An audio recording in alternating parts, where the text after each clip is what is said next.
your website. Over to you, Rob. Thanks very much. I think you might have overhyped me a little bit there, especially when we went for the awesome human beings thing, but we'll see how that goes, shall we? Thank you for joining us, everybody. It's really great to see so many people. It's good to see some videos as well, because often when I'm doing this talk, I think this is the fourth time I've done it, and it just ends up being quite tricky when you just see a lot of blank squares. So to actually see real human being faces is quite good. So hopefully everyone's seeing my screen. How to make more money from your website. I'm going to see if I can operate Keynote. Yeah, there we go. So that's me. I had to pay some money to get some actual photography taken. So now I've got to look at that horrible picture of myself every time because I've got to use it. I've been building websites now for about 23 years, which is why I'm grey and bald. I've been running Northern Comfort as a separate agency for 11 years. The first sort of 12 years of my life, I worked in-house for companies like the Co-op Bank. I set up smile.co.uk, which at the time was the world's first internet bank. And what I also do is work as a consultant for e-commerce brands. So I work for quite big companies building websites, but I work as a consultant for relatively small companies to help them make more money from their website. And what this talk really is a kind of summary of the things that I think about when I'm doing that work, in the hopes that they're going to help you. So I'm going to show you some ideas and some concepts that you can do yourself without any developers or designers. It's going to be difficult to have very specific things which apply to each and every one of you, because clearly you all have different websites, different contexts, different markets, etc. So by explaining some of these ideas, you can hopefully take the idea and apply it to your website, and take a general idea and apply it more specifically to what it is you do. But each of these ideas are supposed to not use developers or designers, and so they're things you can do yourself. They won't take much time, so nobody wants to spend a week trying to work something out. We're all very busy people. They will have an impact on your site, and I'm going to show you some of the ideas on the sort of before and after A/B versions of that. And hopefully, we'll change the way you think about your site. That's kind of the idea, really, is to get into the heads of the people who use your site a little bit, and understand a little bit better how they're thinking and what they're doing. I've somehow lost all the videos of you, so I'm just going to assume you're all still there, and I'm going to carry on. So the first thing is to make lots of small, easy changes. One of the things that happens when I talk to people is that they sort of worry that to make changes to their website is going to be a very, very big thing, a big deal. And actually, it's a bit like trying to sort your house out. You wouldn't make all the changes all at once. You'd refurbish one bit at a time. And that's kind of what I'm trying to get at here, is that by making lots of small changes on a regular basis each week, where you'll end up at the end of 2023, as opposed to where you were at the start of 2023, will be a long way away. If you can make 10 parts of your site 2% better, that makes the whole site 43% better, because it's a compound interest thing. So if you imagine that a customer lands on your homepage and they'll see your headline and maybe your subheader, maybe your image and your call to action, or anything that's above the fold. There's normally about 5 or 6 things. If we can improve all of those little bits just a tiny, tiny bit, that will have a compound effect on people getting through the site. Similarly, when we look at, say, the shop page or the product page, in the course that I've put together in the book, that's how I approach it. We take the homepage and we break it down to each of its individual sections and improve each of those individual bits one bit at a time. And that's the way that you can then extrapolate that through your site.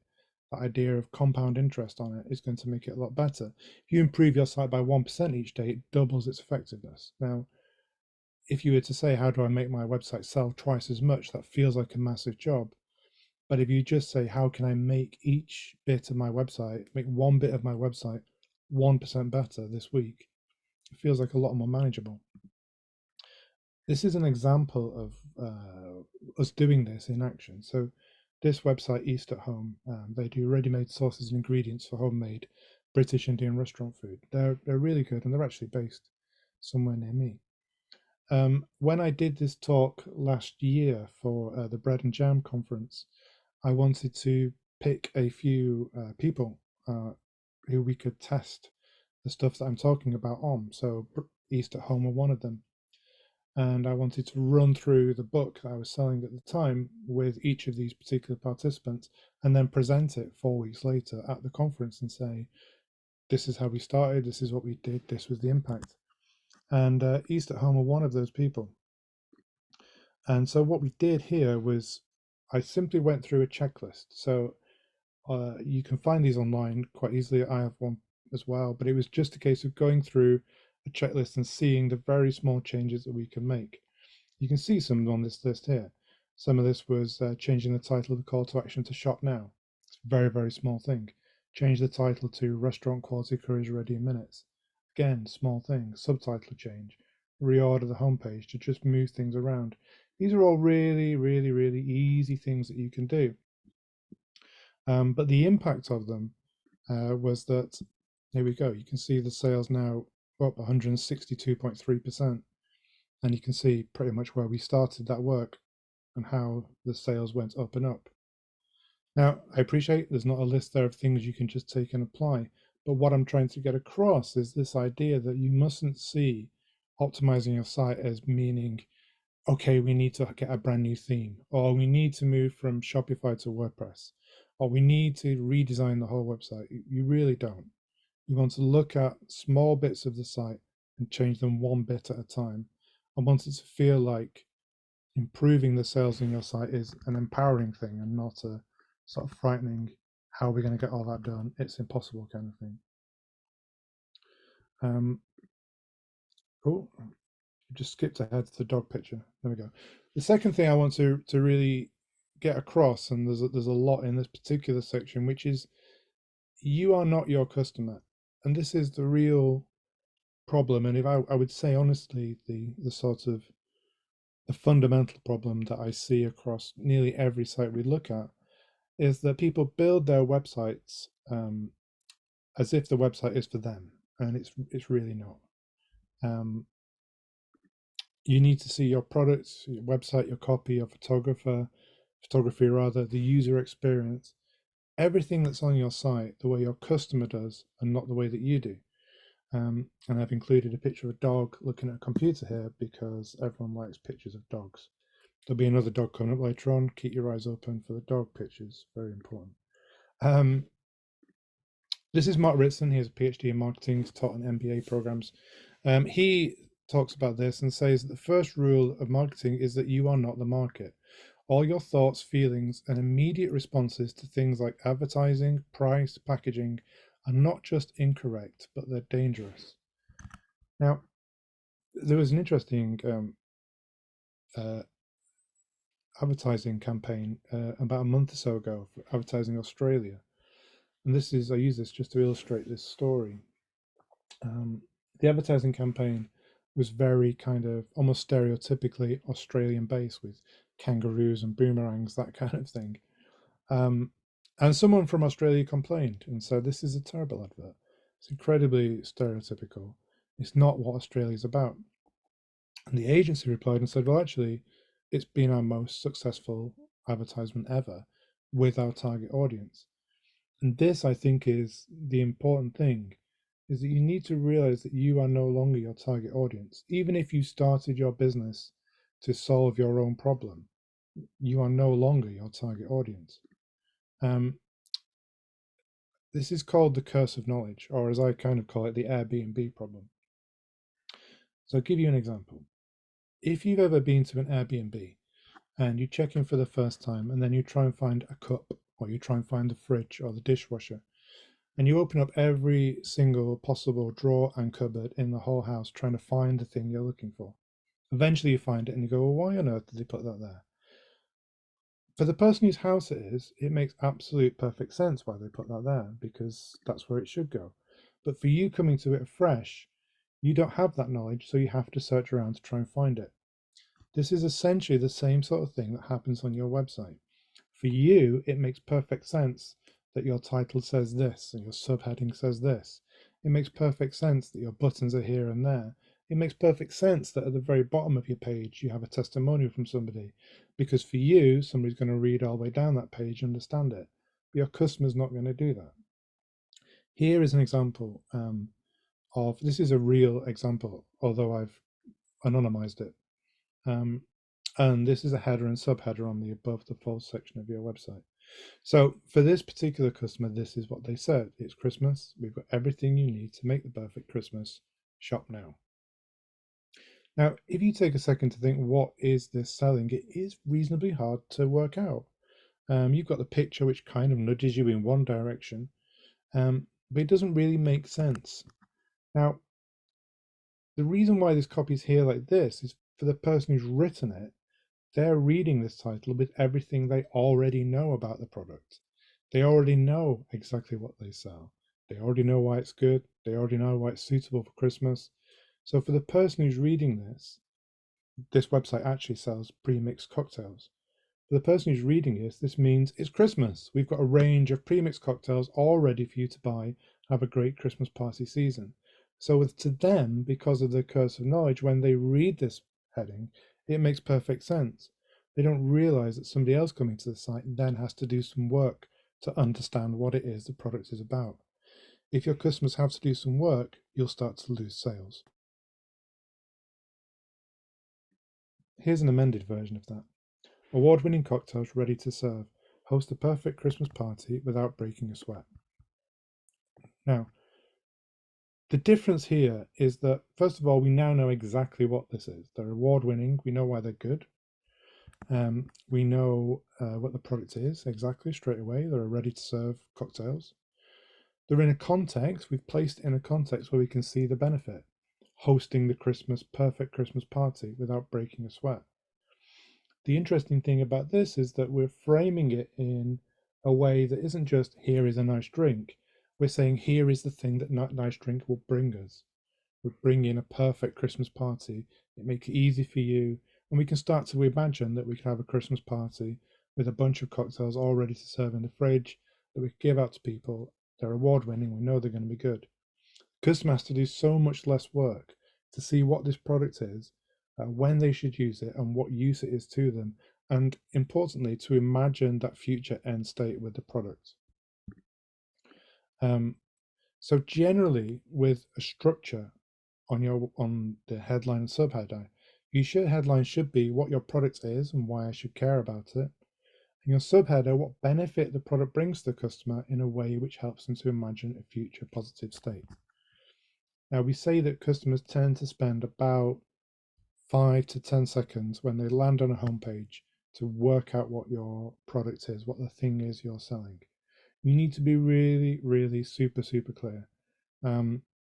It's tempting to try and write a kind of clever headline, which someone can then work out. It's tempting to try and write something smart. Really try not to. Just write something super simple that tells me what it is your product does and why I should care about it. Here are a couple of made-up examples. So if your product is a vitamin supplement to support recovery from colds, the headline could be specialist supplements to get on top of your cold. Your subheader could be don't miss the party this Christmas. Incidentally, it is interesting to tweak and change these things as time goes by, as the season changes. There's no reason why you shouldn't adjust your headline to match Christmas or to adjust your headline to match summer holidays. You know, everybody does that when they're marketing products and selling products not online. You can do that too. Remember here that I'm not a copywriter, and it's good to remember we're not looking for perfect. Perfect is what you get when you hire copywriters. I'm trying to get you a structure and a way of thinking that you can do yourself. All right. Second one, fiber bars to promote gut health. So the headline is a third of your daily fiber in one delicious bar. It tells me exactly what the benefit is. It tells me that the thing is going to be tasty. It tells me the health benefits. Tasty way to eat yourself healthy, and it just accentuates those two things, this idea that your product is tasty and that if you eat it, you become healthy. Make sense? Finally, healthy ready meals for kids. I'll touch on this again later on. Children's ready meals, all the taste, none of the guilt. food they like, and none of the tasty stuff you don't. An interesting one on this one is this idea of none of the guilt. I've got 2 kids. At one point, I was a single father, and the idea of trying to get food into your kids at the end of a working day without feeling guilty about putting some kind of ready meal in front of them is important. It's an emotional connection. We'll talk a little bit more about emotions later on, but that's kind of why that line is there. So just to remember, this is the structure, what the product is, why I should care, what benefit the product brings to the customer in a way which helps them to imagine a future positive state. Is everybody with me? Am I talking too fast? Is everything okay? Yep, someone's nodded, the head, Melvin's nodded, excellent. Okay. The other people have all fallen asleep. That's okay. It's lunchtime, it's Monday, isn't it? Let's face it. So, hang on a second. Let me just go back. Yeah. So here's an example. This is a real example of a real website now. And this is Caminito Artisanal Argentinian Empanadas. So this was before. Now these people ran through, Carlos, I think he was called, actually ran through a version of the course in the book before I put it live as a test. And so he changed just the above the fold section, which we're going to see in a moment. So this is the before version of his website, above the fold. Above the fold basically means the bit you see without scrolling, and it's obviously based on the idea of newspaper stands and newspapers having to get good information above the fold of the newspaper to promote sales. That's exactly what we're doing here. So just have a quick look at this for a moment. You can see here a taste of Buenos Aires. Hard to know necessarily what that means. There's no real subheader on there. There's a bit of text I need to read through to try and work out what it is I'm selling. And the pictures don't really do much. I mean, I don't know what the Caminito Tango picture really refers to or means. And this is like a cardboard box with a bit of some food in. It doesn't look as exciting as perhaps you might like it to. Now, on the right-hand side now is the after version. So I'm going to run through some of the things that you can see that have changed here. First of all, the headline, authentic handmade empanadas. We now know exactly what this product is. We know why they're good because they're handmade. We know they're authentic, okay? We know now that these are really good empanadas. At the bottom subheader is heat up at home and enjoy a true empanada fiesta. So again, we now know what we need to do with these things when we get them. We simply need to heat them up and then enjoy a true empanada festival fiesta. Feels like a nice kind of party food. Let's have people around. Let's heat up all these different types of food, and we can have a sort of Buenos Aires Argentinian fiesta of food. The picture has changed. The picture now shows food across the table. It feels more like a kind of special occasion. Remember that food isn't just something that you eat. Food, the end state of this kind of thing, could be a load of people around a table having fun, enjoying themselves, eating food. And this picture helps to illustrate that a lot more.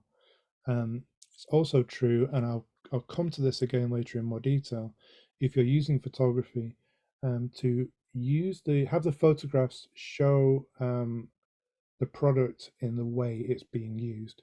What you want is for your customers to easily imagine themselves using your product. If they can do that, they are more likely to then do it and to then buy the product. I'll go into that in some more detail. I've got loads to talk about, and I'm sorry if I'm rushing through stuff, but it's just there's so much to talk about in these things. The other things to notice on here is they've got as featured on now, and they have a bunch of different logos, which make us feel like they're established and they're real. And also a very small one is that the Order Now button has changed to Shop Now, which actually feels slightly more gentle.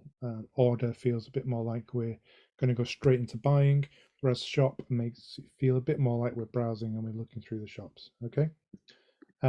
The difference here is the conversion increased around 20% from this version to this version, and that's through nothing else changing on the site. So you can see here, this is a pretty good summary of everything that I've talked about so far, is that by looking at this page on the left, which they thought was absolutely fine because they understood their product, they understood that empanadas were a taste of Buenos Aires, they thought that people would want to read through the rest of that copy, they understood that this is the way the product comes in the box. From looking at it from the customer's point of view and reframing it completely, All they've changed is the image, which they already had, headline and text, which they could do through Shopify, the button, which they did on Shopify, and those logos, which they did on Shopify.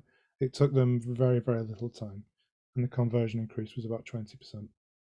I should have mentioned, actually, the previous one that we looked at, the East at Home, the running through the checklist took me about an hour to do, and it took the client who made the changes themselves about an hour to make those changes on their WordPress site. And their revenue is up 170%. So these things are really key, seem simple, seem really basic, and they are. That's the point. It's simple, basic stuff that you can do.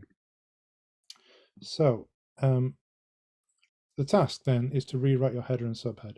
We could extrapolate this to the whole of the page, but for now, let's just look at the header and subheader. What I want you to do is to write down what you already have on your website, and then start to look at how you can make it a bit more Ronseal, if anybody remembers that advert. Make it a bit more clear and exact, that all you need to do is read it and you know exactly what it is you're selling. The little task to do, and you could just do it this week, write that down on a piece of paper, take it into an office, take it to a friend, take it to a library.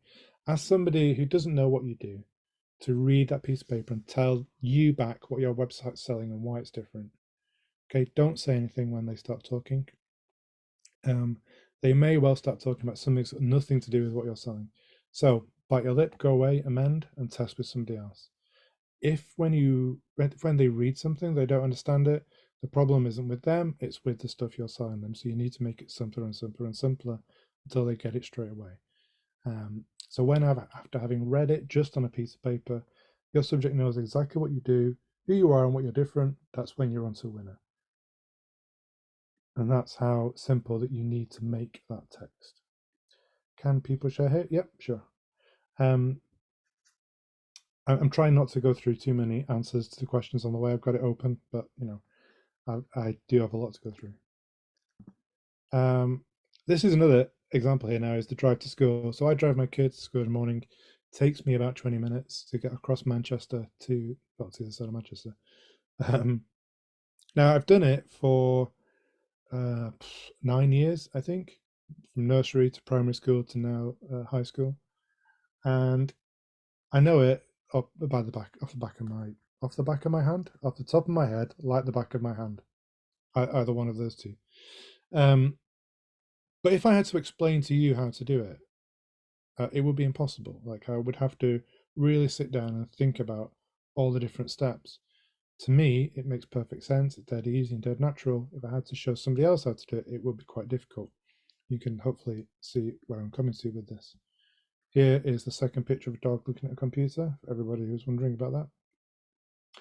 So again, now we want to find a friend, sit them in front of your computer and ask them, what's the site about?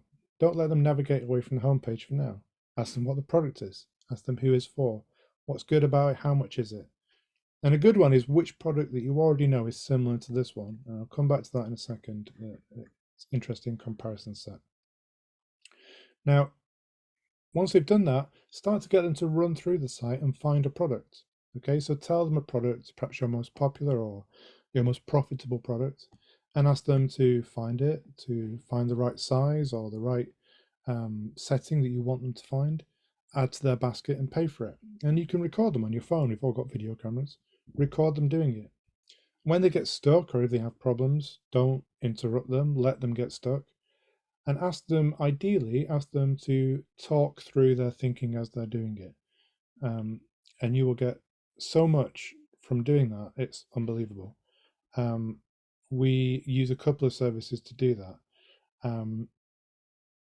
Hotjar is one of them, and Hotjar will capture video recordings of people using your website, which you can then watch back, so you can see where people get stuck. So the thing that you think is obvious that they need to do now, they need to click on that button and do that and do that. You'll be able to see them not doing it, and then you know how to make it simpler. It's really, really easy to look at these videos and just say, why are they so stupid? How do they not know you should do this?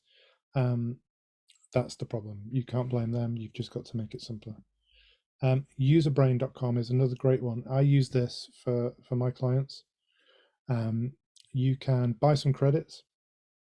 You can send your website along with 5 or 6 questions and tasks for them to do. And what will happen is within an hour, you will get 10 videos back within the demographic you've set of people using your website and trying to do the thing you've asked them to do. UserBrain even gives you some example questions to set out, which are actually really useful. So from that, you can then get videos of people telling you what they think your product is, telling you what they think your website is, and then trying to order the thing that you've asked them to order. You will be amazed at the stuff that comes back from this. I did this with 15 people. You don't need that many, 10 or 15 people is enough. I did this with 10, 15 people on a very popular flour brand, which you'll see in the supermarkets. And they were selling direct to the public during lockdown. And I sent them the website and I sent them the homepage, and I said to all these people, one of the tasks was, based on this homepage, what do you think this company does? And they wrote down 4 or 5 things, and I made them into a word cloud. Now, bearing in mind, this was a website that was supposed to sell flour. Not one of the people who replied back said it's a shop that sells flour. Not one. And this is a big company. And the reason is they've gone quite arty. They've got like a nice video. They've got some stuff about baking, but they haven't said we sell artisanal flour, right? I mean, that would be an obvious thing to put in there, but they didn't. And so that's one of the reasons why their sales were doing so badly. And they didn't realize that because, again, because of knowledge, everybody using it knew who they were anyway. And so their website fit contextually with what they were thinking. As a side note, when your customers see your website, they will get an idea of who they think you are. And then once they've done that, confirmation bias will kick in. And then once they look through the rest of your site, they will try and fit things they're seeing on your site to the assumptions they've already made. And it'll be harder to shift it. So just getting it very, very simple, we sell flour, is the thing that then will allow them to make sense of the rest of the site as they go through it. So it is super important.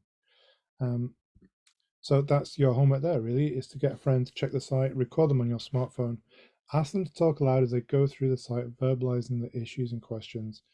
Don't interrupt them, don't guide them, just don't get frustrated when they can't do something. Don't tell them stupid, say they're stupid, and hit them over the head. That's the other very important thing. Give them some specific tasks to do. And if you're having problems selling a certain product, or if you know that a lot of people are dropping out at a certain point, that's the sort of thing you want to see them do.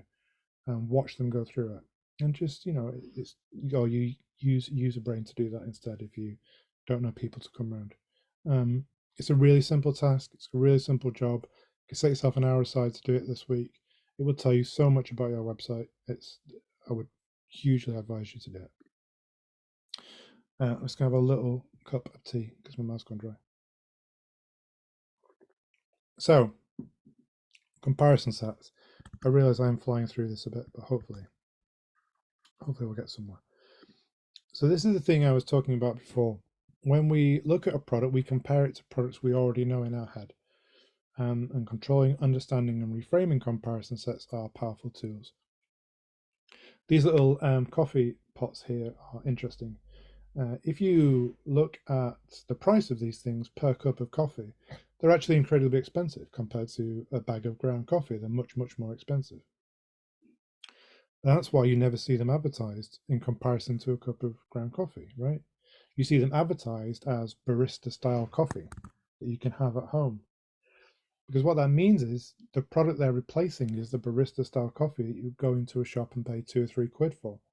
And in that comparison set, by shifting that comparison set, it makes the product of these little coffee pots seem so much cheaper, right? You look at them and you go, okay, that's a fiver for 10 or whatever it might be. But normally I would pay 3 or 4 quid for a cup of coffee in a Starbucks. And so these now are a bonus, as opposed to a bag of ground coffee that might cost a fiver, but you can get many, many more cups out of it. So knowing the product that your customer is thinking of when they see yours is really important. That's their comparison set. What's the existing product that your product is replacing? So as an example, let's say you're selling gourmet ready meals to eat at home, which is a sort of a market which picked up quite a lot during lockdown. If you were to show that ready meal in its packaging, then you would invite a comparison with ready meals that I'm already aware of. And I would think about the price of those, but I always think about how healthy or unhealthy they are. And I would think about what they taste like and whether I was particularly thought they were good food or not. That would be my comparison set. If instead you show the meals already made on nice china with nice knife and fork laid out, preferably on a table, preferably with a tablecloth, preferably with more than one person at the table or one on one plate at the table to show the social side of eating, preferably with maybe a glass of wine on the side. By doing all that, you then shift the comparison set to the equivalent restaurant meal. And that way, the price will seem better, the product will seem better. We will see that it's replacing something which we are aware of that we think is good.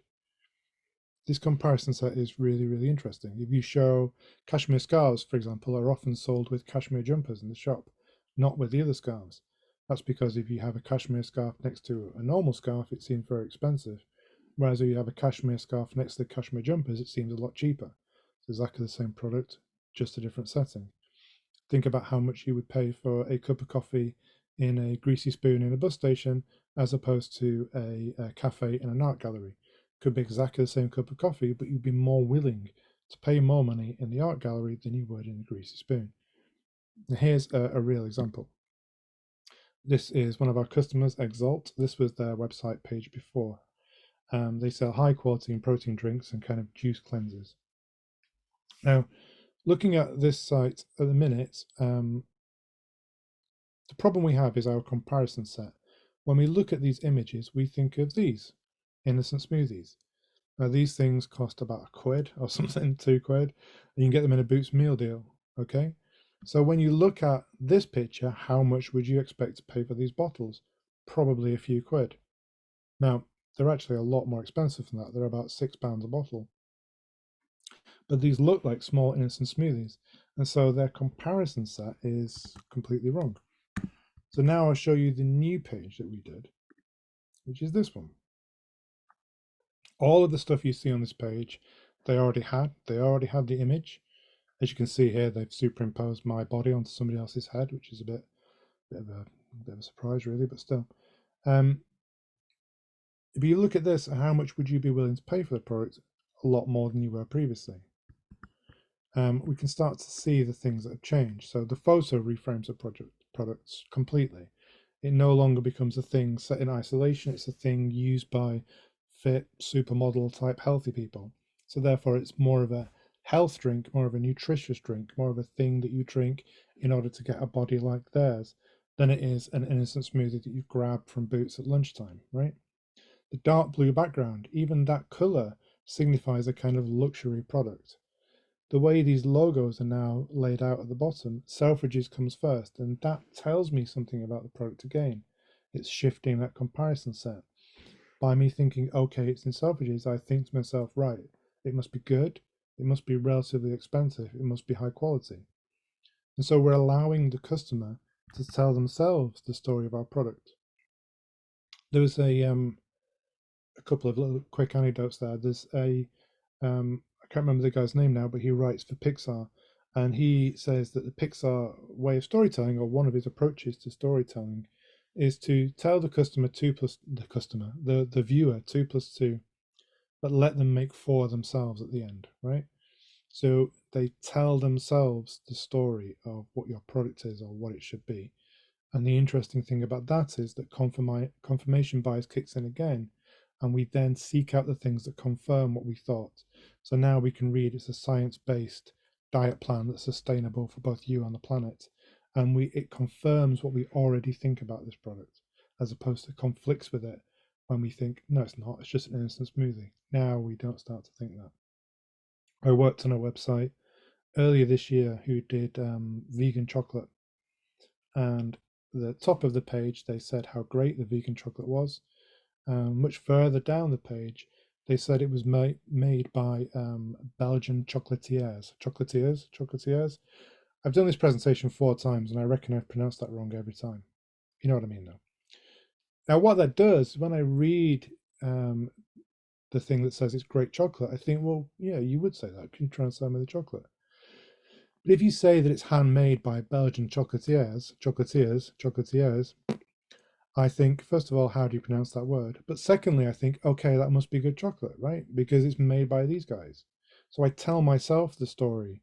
I tell myself that this product is good, which is much more convincing than having you tell me.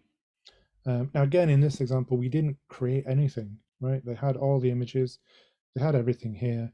We simply just rearranged it and changed the colors on it.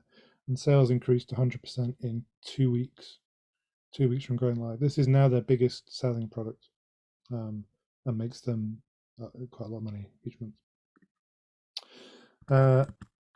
Hopefully I'm not going too fast. Everybody okay?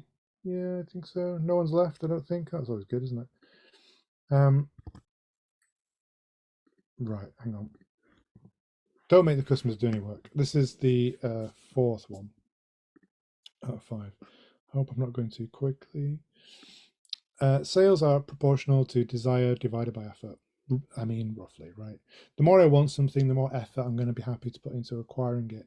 We've all seen photographs of people queuing around the block for the next drop of some trainers or the latest iPhone.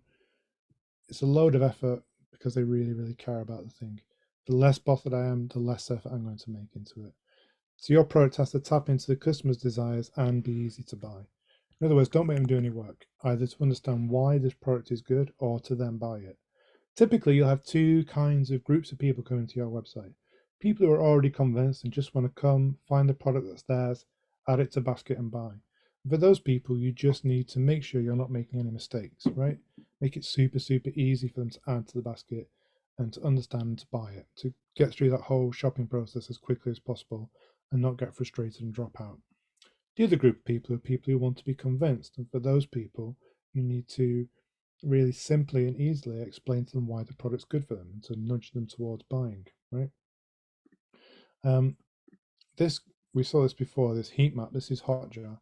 What this is showing is how far down the page people remain. So about 50% of the way down the page, this is actually truncated. So where it says 50% on this image is around about halfway down this quite long page. This is how many people are still looking at the page at this point, 50%. As a general rule of thumb, if you're halfway down the page, you've probably lost half your customers. If you're 3/4 of the way down the page, you've probably lost 3/4 of your customers. So what that means is you should be really careful about how you prioritize the information on this page, making sure that your most important information, important to your customer, is higher up the page. So to give an example, I worked on a site last year where Nigella Lawson was saying how great this spice was.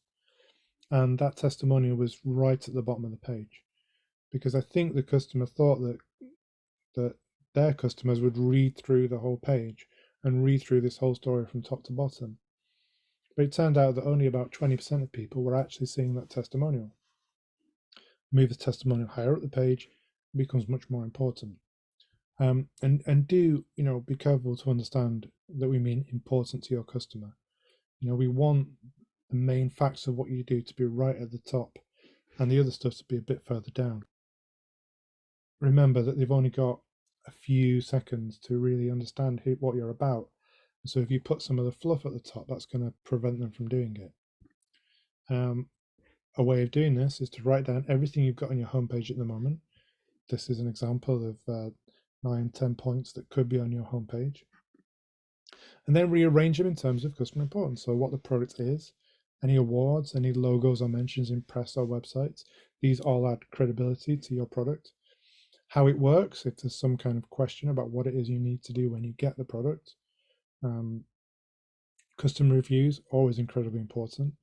And then as you go down the page, then we've got highlighted promotional products, because often what you have on your homepage is a button at the top that says shop now. And so actually putting products on your homepage isn't as important, because people tend to just click the shop now button. And then who we are now story, Instagram and blog posts tend to go a bit further down. We often find people prioritize those things because they're important to them, but they're not necessarily that important to the customer. Your customer wants to know what your product is, what it's going to do for them, and how they can buy it. I once had, I was consulting for somebody about 4 years ago now, and they wanted to be an influencer. And I said, listen, people aren't really interested in who you are. They're interested in what your product can do for them. And then she sacked me the next day. So that went well. Number 5, we buy with our heart and not our head. How far are we in now? 50 minutes. Okay, here we go. Buy with our heart, not our head. This is a quote by Jonathan Haidt, who says, the conscious brain thinks it's the Oval Office, but it's really the press office, hastily assembling plausible explanations for decisions taken elsewhere. This is really interesting to me, at least, and is probably a 3-hour presentation on its own. But it's this idea that we actually make a decision to buy. Let me correct that. If we ask somebody why they bought a product, that's actually often not the reason why they bought it. If you ask somebody why they did something, that's often not the reason why they did it. That's the reason that they assemble after the fact. I'm going to give you an example of this in real life, if I can get my phone to work. There we go. So look at these 2 pictures, for example. Which one makes you hungry? Now, assuming you want to eat a cottage pie, let's just assume that for now. In theory, if it was our brain making the decisions, they would both be relatively even, right? One's got a picture of the food on it as well. We know what the food is. We know whether we like cottage pie or not. And that would be the decision made. But that's not correct, is it? The one on the right seems much nicer because contextually it's presenting it in a much more presentable and approachable image. We can imagine ourselves in this picture. We can imagine ourselves grabbing that fork and eating the food. Importantly, it's laid out in a way that makes it look like there's other people at the table, right? We're eating with somebody on a social occasion, which again is a nice end image. And this is what this really is talking about, is this idea that connecting with the customer emotionally is more likely to make your sale than just hitting them with facts. Here's an interesting alternative to this, actually. If you look at these 2 pictures, which one are you most drawn to? If you're right-handed, it's going to be the one on the right. If you're left-handed, it's probably the one on the left. I only show this just to show the power of images. One of these seems much more inviting than the other, depending on whether you're right or left-handed. It's been shown, by the way, that showing images like this with the fork ready to eat on food, or if you show a bottle of beer with the top off, the top of the bottle off. Here you go, here's another example. 2 cans or 2 bottles of beer on a nice sunny day. Which one makes you thirsty? Which one makes you more likely to buy this product? And it's the one on the right here where you can think about reaching out and grabbing it. Feels cold in your hand. You're at a nice beach. It's a nice sunny day. Contextually, it's presenting this image in a really nice way. And what this is doing is appealing to our hearts and not to our heads. It's been shown that if you have a bottle with the top off, if you have the can open, if you have the drink poured, if you have the food with a knife and fork next to it, even if you have someone exercising in the shoes, somebody using the product, we can more readily imagine ourselves then using that product, which means we are more likely to buy. It's the same reason we understand stories. It's the same thing that applies to screenplays, to writing stories, to writing fiction. Imagining ourselves in the protagonist, in the role of the protagonist in the story, is more likely to engage us emotionally because our brain then imagines ourselves doing the same thing. This is the same kind of thing you can apply to your website. Here's a real practical example. This is just what I've just said. Make me feel what happened in your product, engage my heart, and make it easy for my head to buy. I'm trying to get through this quickly because I know we've got about 10 minutes left. These are Uncle are a long-term client of ours. They're a multi-million-pound property company. They make way more money than I can ever imagine. When we were looking at their site, if you were to ask people what they want from an apartment, they would say location or cost or maybe a gym, sometimes pets. Now everyone's got a dog. But actually what we did, we made a photo gallery of the high-end kitchen appliances and we improved conversions by 50%, which for Uncle is a considerable amount of money. Again, what this shows is the things that we think we want from an apartment are not the things that we actually want when we test for it. What we really want is to feel like our home is great, is that our appliances are really slick and nice, that our furniture is really, really good, that when people come round, they will feel like we've hit those aspirational values that we've already been trying to. Again, it's connecting to the heart and not to the head. Okay. I feel like I've raced through this. I probably have, haven't I? Here's a summary anyway. So make lots of small changes. Don't be put off by the size of the task. Break it down into manageable chunks that you can do regularly. Book in a regular time to review your site every week or every fortnight and make a small change. That's what I've done in the course. I've broken everything down into very, very small bits that you can then do one little bit at a time. Eventually, you will see a difference over the course, over a period of time, right? You don't go to the gym expecting to come out buff the next day. You have to go on a regular basis to buffify yourself. I think that's the right word. Do whatever you can to get insights from other people, not you. You really, really, really need to see your website, your products, everything about it from other people's point of view, from your customers' point of view. So do what you can to try and do that as cheaply and as quickly and as regularly as you can as well. Always test with those people. Don't think that what you think is right, because you are not your customer. Be very clear about what your competition is in your customer's mind and adapt the way you communicate your product to take advantage. If you remember back halfway through, I said one good question to ask your test subjects is, what product do they already know which is similar to this one? That's a good way of understanding what their comparison set is. Okay, if they look at your product and they say something which is really naff and is not what you are at all, you know you need to amend and change your subset, right? Change your comparison set rather. Don't make the customers do any work. Over explain what they need to do, get important messages high up the page, make the customer's next step super, super clear and ambiguous. That when websites are a bit like those old school long form direct messaging, right? Direct advertising. And when you look at the classic examples of that, they are very, very, very clear. I mean, even down to the point of saying, write out a check, don't forget to sign it, rip it off, put it in the envelope is provided, don't forget to seal it, put a stamp on the other side. Just step by step details, the things that you think would be obvious, explain and explain and explain. And that comes from so many years of testing that kind of stuff. They know it works. So make sure on your website that it's not ambiguous, that it is super, super clear. And that's why, to go back to the other points, it's really important to get somebody who doesn't know your website to look at it and try and use it. We kind of say, I've heard it called the caveman test before, but I also think of it as, if you imagine that your customers are in a rush and a bit stupid, make the website aimed at them, then that will work. They're not stupid and they're not necessarily in a rush. But if you can target everything you do to meet that kind of person, then you're probably going in the right direction.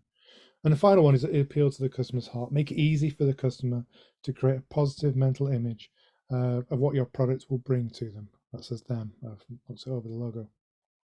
So in the case of the food, make it super easy. You can imagine them reaching in and tasting it. Imagine clothes, make them feel confident, because that's what clothing is. If it's makeup, make them, if it's anything, make it feel super, super easy for them to get the product that they're buying from you and to achieve this end state that they want, whatever that goal might be. Okay, I think I'm there. If you want to know more about how to do this on your own site, I've got a bunch of stuff that I can sell. I have a course, blah, blah, blah, blah, blah. It's got a lot of stuff. There's a link here. I'm sure Halima or Ewan will put a link somewhere for you to find it if you want to. It's a lot slower than everything I've gone through today because you can take your time on it. And it breaks the whole of your website down into small chunks. There's like a whole 3 or 4 sections just on the header and subheader, for example, and a whole bunch of stuff on the photography and a whole bunch of stuff on the product pages and all the way through the site. So you can go through each individual bit, make a small change, and there's checklists and there's examples and there's templates to follow and blah, blah, blah. Terrible at sales, but that's what you should do. Oh yeah, and if you use the code 50 off, you'll get the first month half price. So you could hammer through it for $9.99 because it's only 20 quid a month. Okay.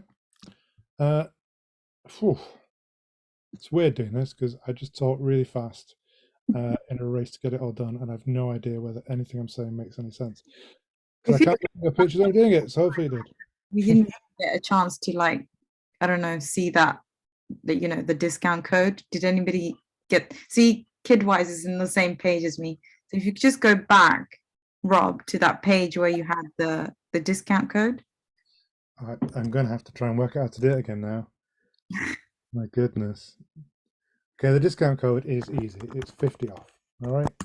Um, There you go. go to that link and use that when you go to purchase. The first month will be half price. I always feel kind of weird because I'm trying to give you as much free advice as I can do. And then at the end of it, I go, and now come and buy this thing. Yeah, I noticed that. That's exactly what I do. Do you guys relate? Whenever it comes to the selling bit, you almost like feel dirty. Like I need to take a shower after like sales. Yeah. Like Yeah. I love it when people do it because it is something we need to continue doing, right? Selling is part of having a business. So thank you for going through that bit, although you went in like you were like Speedy Gonzalez I in know.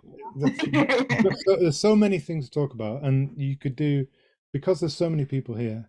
yeah. Trying to get one thing that's going to work for somebody is very difficult. So hopefully, by going through all of this stuff, one of those things will hopefully work for you. If I had to sort of pick one thing that you should do, it would be to try and find somebody who's never used your website before, doesn't know what you sell, sit them down and ask them questions and film them, and to do that on a relatively regular basis, because that's where you will really learn a whole heap. Like the content you shared was absolutely incredible. Like that's why everybody's still on the call.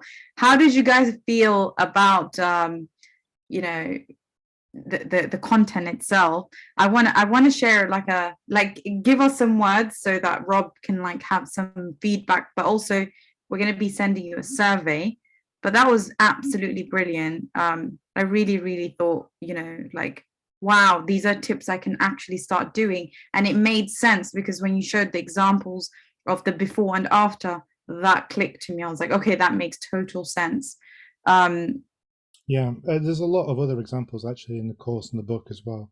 Examples that we've worked on, examples that we've seen before, because they really do bring it to life. I mean, the empanada one was really simple changes, but when you see them side by side, you just go, well, of course this one's better, right? Yeah, 100%. I was ready to eat. It was really weird. I Yeah. looked at the other one, nothing happened. But when I saw a table full of empanadas, all I wanted to eat was eat those empanadas. Yeah. And that's the thing. If you can if you're selling food, you want to make people hungry, right? I mean, what's the emotional end state? What's the thing you want them to get to do it? If it's food, if you look at your food website and you're not getting hungry, you're doing it wrong. For sure. Ewan, are you able to share the survey? Guys, the survey really helps us like, basically make sure that we know like how good the topic was, how terrible Rob was. So we're going to send this. I think Ewan's already sent it. It's literally 1 minute. I think it's less than 1 minute. If you can just take the time to answer the survey. For the month of December, we're not going to have a masterclass. So I'm pushing the Extraordinary Life masterclass instead. I want everybody to be going to that. But starting in January, we're going to carry on with the masterclasses. Another thing I want to say as well, Rob, Rob is going to be a very familiar face to all of you because he's going to be hanging around, isn't it, Rob? Apologies in advance. Yes. I'll be sort of hanging around and helping people. So if there are any questions that people have in future, I think Wednesdays probably we're doing something. Yeah. People can ask any questions. Website Wednesday, which is the day that we always have our website building in the course. So Rob is kindly like agreed to do some like Q&A. So we'll be basically, I don't know how we're going to do the logistic sides of it, but it will be like shared on the Facebook group as a live thing. But we're going to sort that out, but make sure that you just kind of stay, you know what's going on inside the Facebook group so that we can keep you updated with what's happening next. And when we'll have the Q&A collection of the questions and so on. Yeah, one of the things that I do, I have a newsletter. If you go to robdobson.co, you can sign up to it, and each week I do a little review of someone's website, like a 10-minute review. So maybe that would be quite a good thing we could do as well. Is That would be amazing. Can you do mine first, please? yeah, sure. Because by talking through one site, it sometimes appears to others. Um, Laura in the chat says she sells a makeup service. It's really interesting, useful to think about creating a need. I think if you're selling a makeup service, depending on what it is, you want to have a wedding page where some people look beautiful and happy and confident on their wedding. That's what you're selling. You're selling that end result, aren't you? Or if they're going to a party, what I mean, that kind of thing. You're selling that emotional end point, right? Someone happy, looking beautiful, not the actual makeup service necessarily. Shall we do one drop? Like, shall we do one? Do you have time for that? Yeah, I'm here. I'm here. Does anybody want us to look at their website? Just one, just because of time, just to kind of give like okay, here's what you can improve on your above the fold page. So whoever puts it first in the chat will look at it. Well, there you go. Dave was quick. Dave, okay, well done, Dave. Right. Let's have a look at Dave's. If you can share. Yeah, so this is obviously going to be off the top of my head, right? So let's see how well this goes. Hang on a second. There we go. Pet portraits order today. Okay, so what kind of pet portraits are these? How are they done? Is it a photograph that you mess about on the computer? Is it an oil paint? It will be good for me here to be able to see the work that goes into making these, because then I will start to get an idea of the price of it and how good it is. So if these look like oil paintings, right? So if you're doing oil paintings of someone's pet, and all I need to do is send in a photograph of my pet. I have a really stupid cat. I wouldn't want an oil painting of this idiot, but dog, yeah, I can see why you'd want it. What I'd like to do is I'd like to see a picture of you painting that. Here you are. There's pixelated. Excellent. So I would probably get this, I think, yeah, on the laptop. Okay. All right. So it's slightly different. Okay. Digital painting, isn't it? So let's explain that. Let's make sure it's digital painting. Let's explain what it is I need to do. I need to send in a picture of my pet, and within X amount of time, I will get this. Exactly. At the minute, order today, I would think I would probably have something like find out more here to get a bit of an idea of how it works. And I wouldn't put this sale too high up. I think what we want to do is explain to people what's going on first, and how this product, how this product actually works. Let's have a look on the product page. Okay. I even like what he wrote about surprise a loved one at the top. Like, that's really cool. Yeah, surprise a loved one or feel not to get to wall space, homage to your pets is good. But again, explain to me a bit more about what it is you're doing, how you're going to do it. Show me some people are happy with your pictures. Show me some people with the pictures of their pets on the wall. Show me the picture of this dog, the real picture of this dog, so I can look at it and go, yeah, that does look like the dog, rather than me think I'm going to get something completely different. Okay. So in this instance, what we're trying to do is trying to make the product seem like you spend time on it. So how long does it take you to do these things? If it takes you an hour, that's one thing. If it takes you 3 days, I'll get a different view of how much it costs and how good it is. Does that make sense? Show me the quality of the product. I can't judge that unless I can see the picture of the dog you've taken a picture of. And ideally, show me some pictures of happy customers with the picture in place on their wall, or show me this picture on the wall next to a picture of the actual dog, for example. I think those are things I would do. You would need to explain more what this means, because lots of people will not know what that means. You need to give me a better idea of A4 and A1. This would probably need to be explained a little bit more. Tell me the timescales. Tell me how long it's going to take. Yeah, is that good enough? Is that quick enough? Don't know how long we've got. Did that help, Edie? Wherever you are? Oh my God. I think our Q&As will just be people sending in there. I think that would be amazing, because I learned so much just by looking at the feedback you were giving, rather than a question like, how do I get more sales? Like, I think this was really, really great and beneficial. What do you guys think? Would it be beneficial to have like, Rob, like look at some of your websites and give you a bit of feedback? What do you think? Okay. Okay, that sounds awesome. Rob, I think you've got some fans.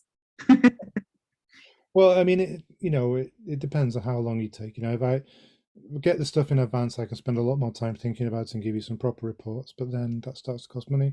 But if it's just a case of look at this site, give us 10 minutes off the top of your head, then that's easy and we can do that, sure. Awesome. All right, guys, we're going to end things there, but we're just going to give you Rob's website one more time. I'm going to save the chat because you guys said lots of different nice things. I'll send it to you after, Rob. I'm just going to answer the Talitha's question here, which talks about the platform. And it's not really about helping more or less with sales. Shopify does work quite well because generally with Shopify, the checkout process is the same. So everyone's Shopify site has roughly the same checkout process, so people are used to it. And Shopify is quite easy to use as well from a buying point of view. I would more suggest it's about how your product is presented and whether customers really connect with it and understand what they need to do and it's easy for them to do it than it is about the platform. I think we worry too much sometimes about that. That's a big let's change the whole website question. And actually, by explaining better what your product is from your customer's point of view, you can have much more of an impact. That's awesome. Hope that helped, Talitha. Right. So right, that's it. So we're gonna call it a day there. I'm gonna stop the recording.